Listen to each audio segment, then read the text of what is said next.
There you are. Okay, I tell you what. Maybe I do live a little too much in the historical.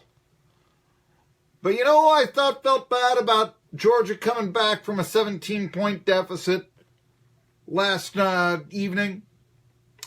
Friend of the show, Vince Dooley. 1982, I guess 83 Sugar Bowl.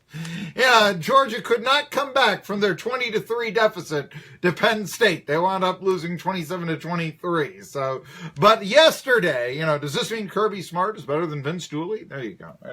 That's the question of the day, I guess. I don't know how many Bulldogs fans will really be talking about that, though, here. Hey, Tri-City Sports Now, I am Marky Bilson, your voice of choice for a new generation of Tri-City sports fans. The name of the program, Tri-City Sports Now, on 1420 NBC Sports Radio Tri-Cities, where we own the Tri-Cities with the best guests and the hardest-hitting opinions in the market. And at 1 o'clock, our old friend of the station, Paul Zeiss, comes on. The big news is that Wofford's hiring a new football coach. His son happens to play for this football coach. That's a tremendous insight from the guy who years ago used to interview Heath Schuler for this station. There you go. Doing pretty well. That's what we got at 1 o'clock here. Of course, we're going to be talking a lot about the football. Obviously, great game between Georgia and Oklahoma. Some are saying the best Rose Bowl ever. 100 of them to choose. Difficult. Is it the best one ever? I'm somewhat partial to 1922. The scoreless tie between W&J and California. Yeah, I don't think too many other people are going to choose that one, but I'm just, you ask me which one I'm going to choose, Hey, what about the conspiracy that was put in so people would watch the 97 Rose Bowl? Yeah, not really. No. That was another Tennessee rumor. Does a Tennessee rumor, which are, and I wrote about this in Saturday Down South, something that is ridiculously positive for the Vols, sounds too good to be true, and always is. And in that case, John Gruden to the Vols being one of those. Has that meant that John Gruden to the Raiders has taken place? I do wonder about this, because what I'm curious about is John Gruden to the Raiders. You fire a coach like Jack Del Rio, who's only 1 year off of taking you to the playoffs and your only good season since 2002. Well, and Del Rio's won before. He's won in Jacksonville. I got to wonder if you're not trying to speed up the moves of your team. Anyway, Paul Zeiss, we're going to talk about the new Wofford coach, because nobody covers the Southern Conference and nobody covers ETSU. And, of course, Wofford is Southern Conference opponent better than Tri-City Sports Now. Something else, we'll also be telling you the NFL schedules are out for 2018, kind of. There's a formula that they have based on the standings from the previous year. But we'll be able to tell you not dates, but opponents. Teams set their own preseason schedules. You know what I'm in favor of? I would really like to see this. And I don't know how practical it is, but I think it's the way to go. Why not have 16-game season, eliminate the preseason? I'm a season ticket holder in the NFL. I literally pay almost $400 a year for meaningless games played by people who will not make the team. And just to elaborate on this, it's unfair. I have to pay the same amount of cost for a preseason ticket as a regular season ticket. I can't sell the preseason ticket. Again, I get about 1/7 of what I paid on my return on StubHub for preseason games. About 1/7 of what I pay for it. That's what the preseason goes for. I mean, great preseason memories. I mean, nobody has those. Some players who maybe just missed the cut but got in a chance to play, maybe they do. I don't know. But no, we'll be looking at that. But what I was saying, the teams do schedule their own preseason games. What I would like to see is an 18-game season. We can eliminate the preseason, but keep the formula, but have teams schedule their final 2 games based on rivalries and such. Okay, so if you're the Carolina Panthers and you're only going to play the Tennessee Titans, and that's something of a rivalry geographically, say around here, why not just like college football, just like the preseason, just like NFL schedules in a very bygone leather helmet era were constructed? Why not have an agreement that, okay, yeah, we'll play a home and home next 2 years, Titans and Panthers. If you're a bad team, if you're the Cleveland Browns, boy, do you need a victory. I mean, this is just awful what we're going through. Boy, do we need a victory. Who's out there? Who's going to be bad this next year? Who's going to be... Think we can knock off Tampa Bay? Think we can do that? Let's see if we can't schedule them. Meanwhile, another team that needs a victory. Yeah, let's schedule Tampa Bay.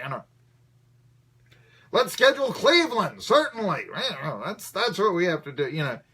Commissioners could step in if you saw a team like the Patriots trying to play, let's just say next year the Buccaneers and the Browns out of conference. No, I don't think so. But you'd also have a chance to have circumstances. I mentioned the geographic rivalry that could take place with the Panthers and Titans. What about the Eagles and the Steelers? What about the Cowboys and the Steelers, which is basically the NFL's version of the Lakers and the Celtics or the Dodgers and the Yankees? What about the LA teams playing each other every year? What about the New York teams playing each other every year? And if you don't do it every year, at least more often than once every 4 years, and certainly in a circumstance, I don't think it makes a lot of sense, for instance, for the Eagles to only play the Steelers once every 4 years and really host the Steelers once every 8 years. They play every year in the preseason, kind of to take advantage of their geographic location. I just think that would be something. Teams would go in, you could have the commissioner getting involved in scheduling, so on and so forth, Super Bowl rematches, this sort of thing. So you could have this, okay, we know 16 of the 18 opponents. We don't know the preseason opponents right now. And you just have the other 16 games. And you could, if you absolutely have to have a preseason game or two, I say play them on neutral sites. You have the game in Canton. It would be a good place to have the games in London and Mexico City and Toronto and all of that good stuff. But you could, play the games on neutral sites. What would it mean for the Titans, for instance, to go back to Memphis, play a game?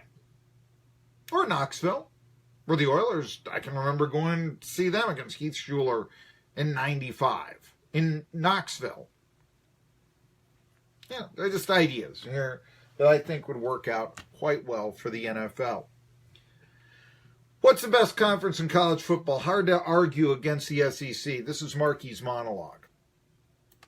The Southeastern Conference always prides itself on being the best conference in college football. It might be the only conference in which fans are known to, by and large, forget their team allegiances come the preseason and really pull for the conference representatives in the postseason. I think I said preseason somewhere there. I meant post. Okay. Nobody in Columbus, Ohio, for instance, was shedding a tear when the South Carolina Gamecocks came back from a 2-touchdown deficit to sink the Michigan Wolverines. Nobody.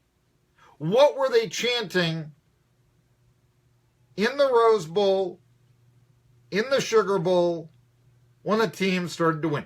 SEC. It wasn't Roll Tide. It wasn't How About Them Dogs. It was SEC. SEC. And everybody, Vanderbilt fans will chant SEC. Have the Texas A&M fans picked up on that yet? Do they go to Austin, Texas, around, go on campus and just start chanting, SEC, SEC? That would be about the best ever if they did that. You know, by the way, I'm saying this, they don't do that in other places. They do not do that in Columbus, Ohio. And Columbus, Ohio is the only place I know of where, you know, the center logo at the 50, that used to say Big Ten. Now, admittedly, the 0 was an Ohio O, we get that.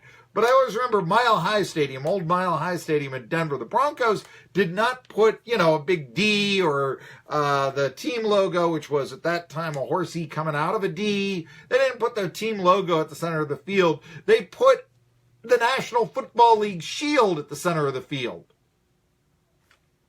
Always thought that was kind of, you know, intriguing and all that. A little bit different way to do it. But I'm trying to think of somebody that does something other than the home logo on the field. The Cowboys always put, do they still do this, where they would put the opposing team's name on the goalposts?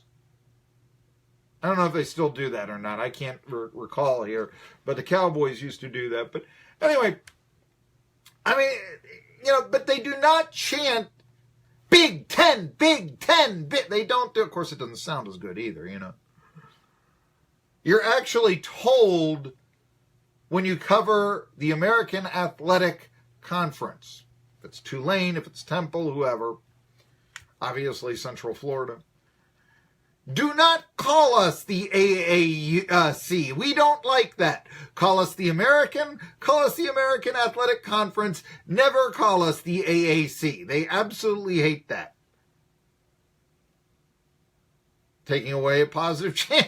Obviously, I mean, you know, I guess the Golden Knights fans, you know, were more apt to, in their bowl victory against a we don't really care Auburn team.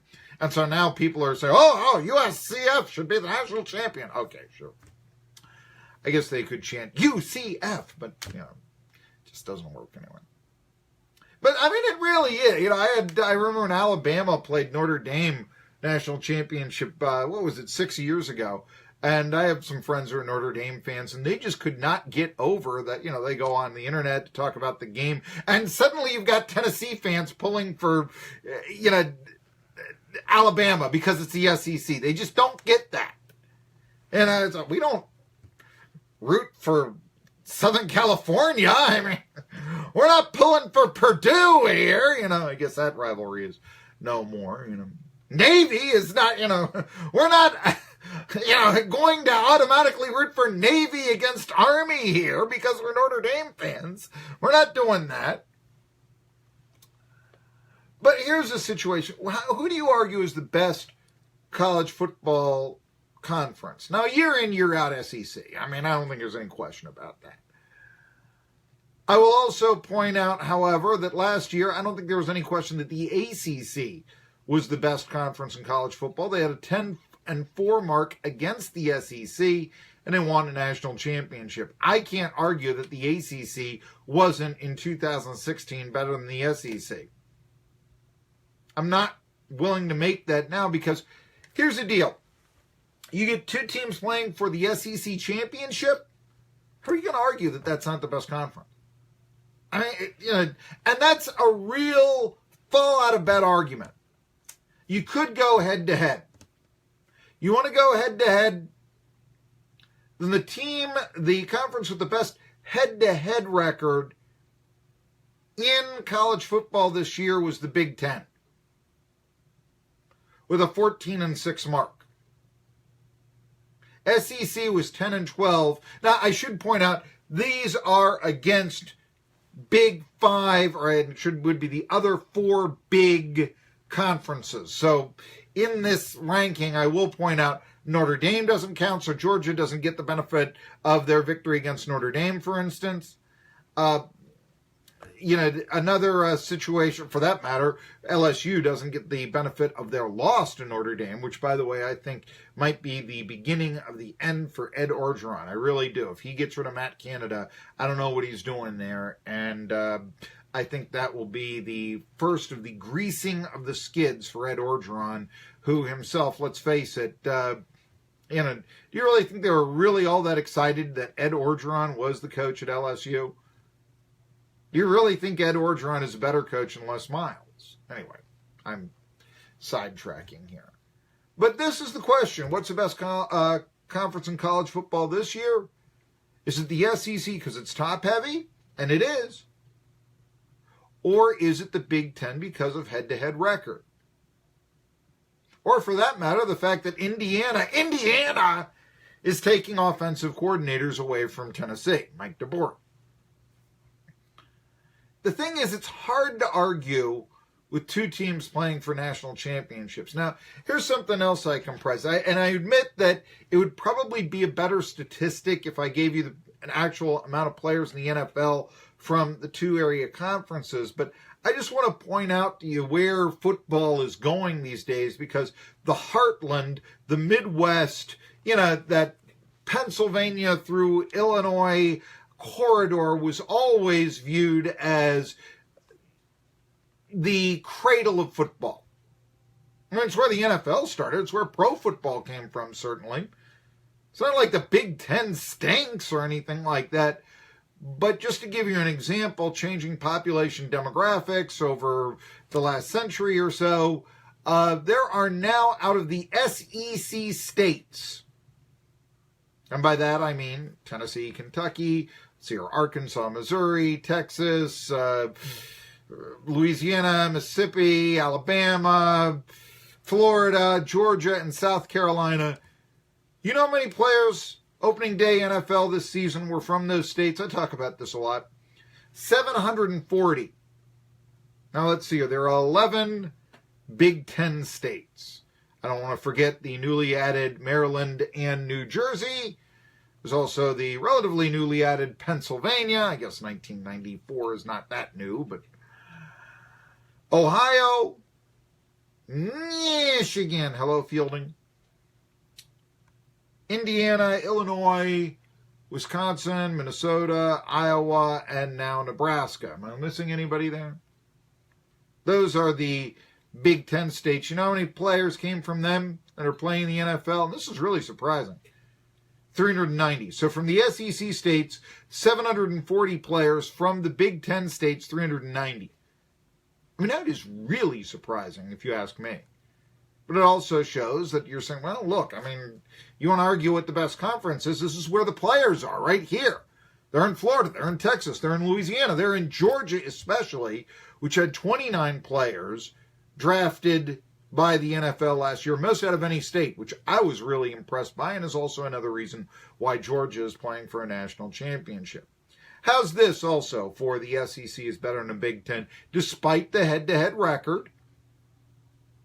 Alabama beat the ACC champ Clemson by 18 points yesterday. A day before, Wisconsin beat Miami, who, of course, Clemson beat in the ACC title game, by 10 points. So some people trying to argue that Wisconsin should be in the playoffs, not Alabama. Well, then explain that to me. I know it's style points, fine, but, no, Alabama really did put a whooping on the defending national champion and a team that had been ranked, as high as, I guess they hadn't been ranked number one this year, but, as respected as any program these days in college football, beat them by 3 touchdowns. Miami, yes, up and coming perhaps under Mark Richt, but still with the feeling of yesterday's program. They laid a lot of eggs at the end of their season, going from undefeated to 3 straight losses, and Wisconsin beat them by 10, whereas Alabama, as I said before, beats Clemson by 18. And it didn't seem to be a running up the score type of thing. Now, the Big Ten did put up an impressive 7-1 record in bowl games. The one loss to an SEC program, South Carolina, which had that impressive comeback against Michigan. By the way, Gamecocks, you'd say they rank in the middle of prestige in the SEC. I would rank them higher than the Mississippi schools. I'd rank them higher in Tennessee, which I know people may want to come after me with tridents around here, but I just say, look at where the players are. Look at 6-4 over the last 10 years over the Vols. If you're talking 1939, no, but this is 2018 now. It's not 1939. Yale is no longer a power. I mean, all that. Tennessee, respectable program, but the worst in the SEC this past year. Everybody was better than them this past year in the SEC. And I do think, well, that probably doesn't mean that Kentucky is now ruled ahead of Tennessee in the SEC hierarchy.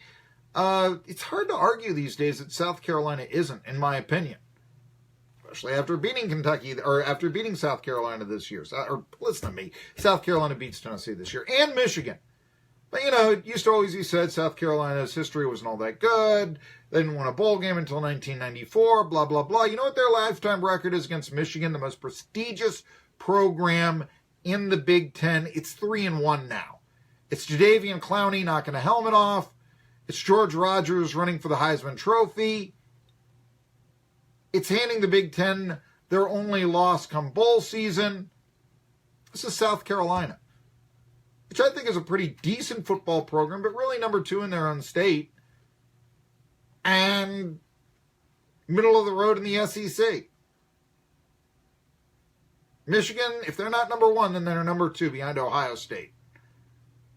Gamecocks 3-1 lifetime against the Wolverines. Well, you can't take 1980 into account. I'm just, the prestige of programs, history. I mean, think about this for a second.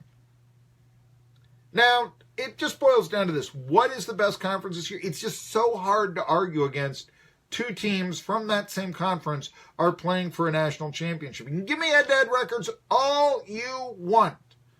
Okay? I mean, you can, And no, there aren't a whole lot of, oh, look, Ohio State just beat, Kentucky here. There aren't a whole lot of those games.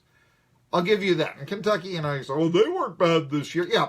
I mean, the only bad team in the SEC, I think, this past year was Tennessee. And they beat Georgia Tech. So, say what you will. But you look at this and you try to say, who's the best team? SEC still has certainly top-heavy over the Big Ten.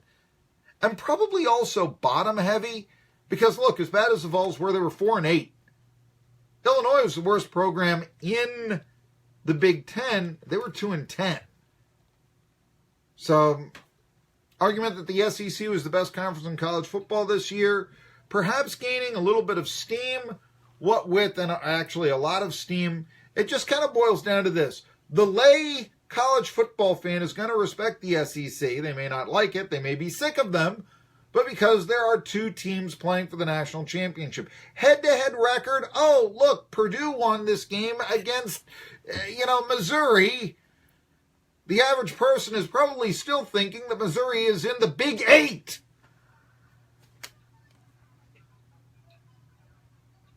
So that's where you still get, and that's the argument this year for SEC is the best conference. It's still a very strong one. 2 teams playing for the national title against the Big Ten's nice head-to-head record. Can't take that away. I mean, maybe the Big Ten deserves more respect. But I don't know if head-to-head equals 2 teams playing for the national title. I really don't think it does.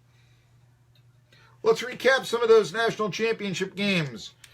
My goodness, they lasted an hour and 4 hours. I mean, Tri-City Sports Now. And soreness, it could be chronic inflammation.